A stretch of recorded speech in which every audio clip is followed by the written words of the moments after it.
وعلیکم السلام ورحمۃ اللہ وبرکاتہ۔ یہ پوسٹ ہے جی بیوی پر خاوند کے حقوق۔ اس میں ایک روایت لکھی ہے سیدنا ابو سعید خدری رضی اللہ تعالی عنہ سے روایت ہے کہ ایک شخص اپنی بیٹی کو نبی کریم صلی اللہ علیہ وسلم کی خدمت میں لے کر حاضر ہوا اور عرض کیا میری اس بیٹی نے نکاح کرنے سے انکار کر دیا ہے۔ آپ علیہ الصلوۃ والسلام نے اس کی بیٹی سے فرمایا اپنے باپ کی اطاعت کر، تو اس لڑکی نے جواب دیا کہ میں اس وقت تک ایسا نہیں کروں گی جب تک آپ مجھے اس بات سے آگاہ نہ فرما دیں کہ ایک خاوند کا اپنی بیوی پر کیا حق ہوتا ہے۔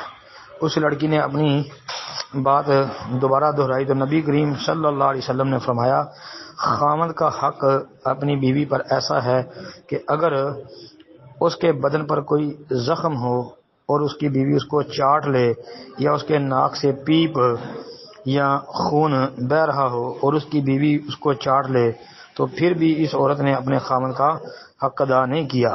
یہ سن کر اس لڑکی نے کہا اس ذات کی قسم جس نے حق کے ساتھ آپ کو نبی بنا کر بھیجا ہے میں اب کبھی شادی نہیں کروں گی۔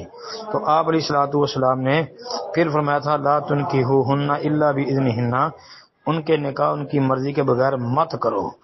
یہ صحیح ابن حبان حدیث نمبر 4164، اس کے علاوہ مصنف ابن ابی شیبہ وغیرہ کے اندر بھی یہ روایت آتی ہے جی۔ یہ روایت جو ہے حسن ہے، سند حسن ہے اس کی جی۔ اس کی سند میں راوی جو ہیں وہ ثقہ صدوق ہیں، البتہ یہ ایک راوی ربیعہ بن عثمان ہے، اس پر امام ابو حاتم رحمۃ اللہ علیہ نے جو ہے نا وہ جرح کی ہوئی ہے، لیکن صحیح اور راجح بات یہی ہے کہ یہ راوی بھی حسن الحدیث ہے۔ جمہور محدثین نے اس کو ثقہ صدوق کی قرار دیا ہے۔